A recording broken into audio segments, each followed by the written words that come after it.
Hey everyone, and welcome back for another deep dive. We're diving into a topic today that hits close to home for a lot of people, I think.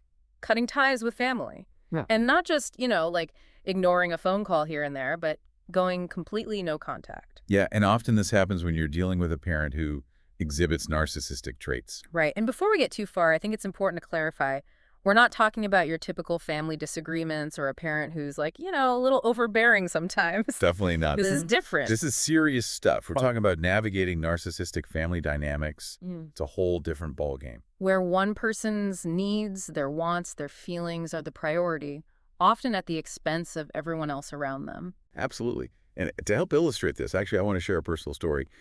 For years, I struggled to understand my own identity because I was so enmeshed with my own mother. Wow. It was like our lives were, I don't know, like a tangled up garden hose, impossible to separate. She needed to be involved in every single detail of my life, constantly kind of butting into decisions.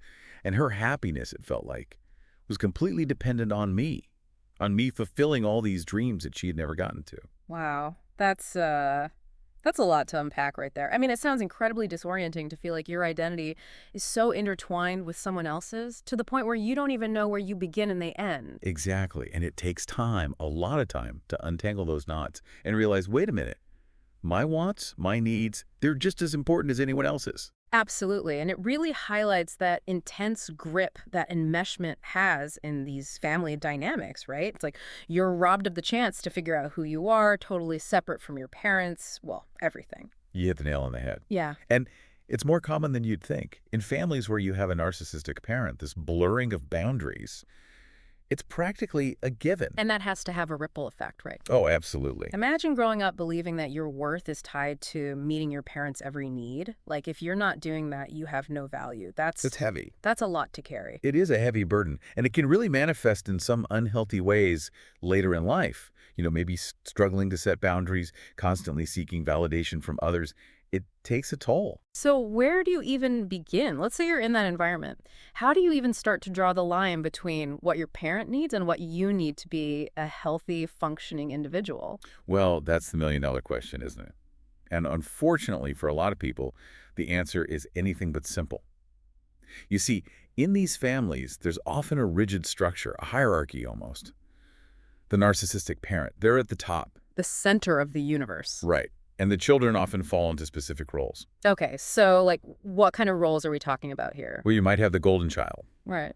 the one who can do no wrong in the parent's eyes, always praised, put on a pedestal. And what about the other kids, the ones who don't quite fit that mold? Well, they often get cast as the scapegoat. Ah, I see. They're the ones who get blamed for everything, constantly criticized, even when they've done nothing wrong.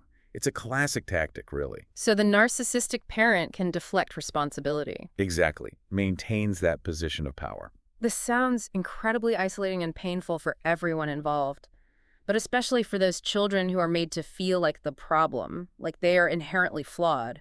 It is. And then to try to navigate those relationships later in life. It's a minefield. Yeah. And that's often when the concept of going no contact comes up.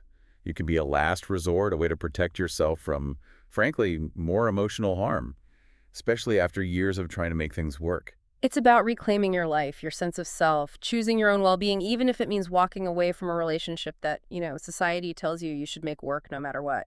So just so we're clear for everyone listening, how would you define narcissistic personality disorder? How is that clinically different from someone who just has a bit of a big ego? Right, because it's not just about being self-centered. Right. Right. Right. We're talking about a complex personality disorder. Yeah. A narcissist has a persistent pattern of needing admiration, a sense of grandiosity, and most importantly, a real lack of empathy. And that lack of empathy is key, right? Because it directly impacts a narcissist's ability to have any kind of healthy relationship where there's actual give and take. Absolutely. It's all about them. And unfortunately, it's in those narcissistic family systems where you have this enmeshment, manipulation tactics, and rigid roles that the decision to go no contact Yeah. often emerges. It's like you hit a breaking point.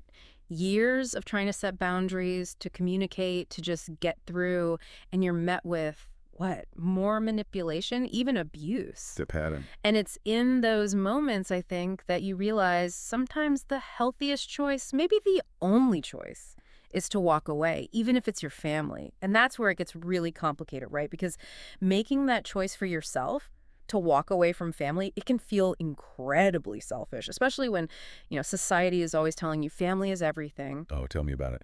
The guilt trips are unbelievable. Yeah. But they're your family. Blood is thicker than water. It's like people have this script, and they just don't deviate from They're it. reading from the same playbook. Exactly. They totally dismiss the years, sometimes decades, of hurt and manipulation that led to that decision in the first place. It's true. Like, they weren't there. Right. They didn't see it. Exactly. It's like that saying, you can choose your friends, but you can't choose your family. Right. But what happens when those family ties, they start to feel more like chains? Like they're holding you back from having a healthy life, from being the person you're meant to be. You've hit on something really important, and that's this idea that it's not about, punishing the parent or cutting them off out of spite. It's about recognizing that sometimes, maybe even often, the most loving thing you can do for yourself is to create that distance. And what's really interesting is that a lot of times the people who have the hardest time understanding that decision, it's other family members. It's like a slap in the face almost, right? Yeah. You're already grieving this relationship with his parent. Right? And then to have siblings, other relatives, side with them, question your motives. Yeah, it's like a second betrayal. Yeah. It really is, and it cuts deep. And it just speaks to the insidious nature of these narcissistic family systems. Because it's not just the narcissistic parent who's engaging in manipulation. A lot of times, other family members, they've gotten pulled into that web as well. Maybe they know it, maybe they don't, but they've learned to play by a certain set of rules. It's like they're walking on eggshells. Exactly. They've got to keep the peace. They prioritize the narcissist's needs above their own, even if it means sacrificing their relationship with you. So how do you even begin to navigate that? I mean, what do you do? Do you just cut off contact with everyone? How do you know who to trust? Honestly, there's no easy answer. There's no one-size-fits-all approach. It really is a deeply personal journey. What feels right for one person might not feel right for another. I can tell you from my own experience, sometimes you have to grieve the loss of those relationships too. You mean even relationships with siblings, other relatives who maybe aren't narcissistic themselves, but they can't support your decision to go no contact? That's exactly right. And it's heartbreaking. There's just no other way to put it. When I made the decision to go no contact with my mother, I lost contact with several siblings in the process. They were so used to, placating her that they couldn't wrap their heads around it. It was like I was betraying the entire family. That must have been so difficult, not only to make that choice for yourself, but then to deal with that kind of backlash from people that you love. It's a lot. It's a whole other level of loss and grief. It is. It was. And I'm not going to sit here and tell you that it wasn't hard. It was really, really tough. But it was also a powerful lesson. A lesson in setting boundaries, recognizing that at the end of the day, my well-being had to come first. And as painful as it was to lose those connections with my siblings, it also created space for me to build healthier relationships with people who did respect my choices, my boundaries, people who get it. And that's such an important point, because going no contact, it's not about shutting yourself off from the world. It's about creating space for healthier connections to flourish, both with yourself and with others who really, truly support you. So we've talked about a lot of the hard stuff today, the reasons behind going no contact, the emotional toll it can take, especially on relationships with other family members. But what happens after that? It feels like it could be easy to fall into this trap of, well, I've cut off contact, so now I'm totally alone and it's all my fault. It's a common fear. It's a lot to carry. It is. And it's why it's so important to remember that going no contact, it's not a finish line. It's more like, hitting the reset button. Okay. It's about clearing that space, letting yourself heal, and allowing for healthier things to come into your life. I like that. It's not about slamming the door shut and throwing away the key. It's about opening a window, letting some fresh air in. But what does healthier actually look like? Where do you even start to rebuild after something like this? Oh, it's different for everyone, of course.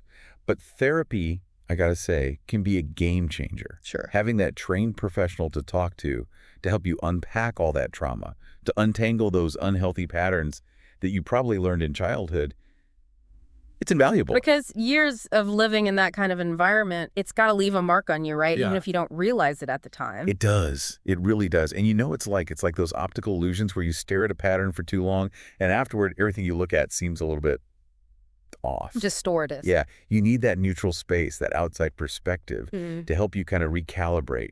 To see things clearly again. Exactly. And in that process of recalibrating, don't forget about self-compassion. It's so easy to get stuck in those thought loops, the what-ifs, the should-haves, the self-blame. But remember, healing takes time. It's not a straight line. It's not linear. You'll have good days, you'll have bad days, Yeah. and that's okay. You might even question your decision. You might feel that guilt creep back in.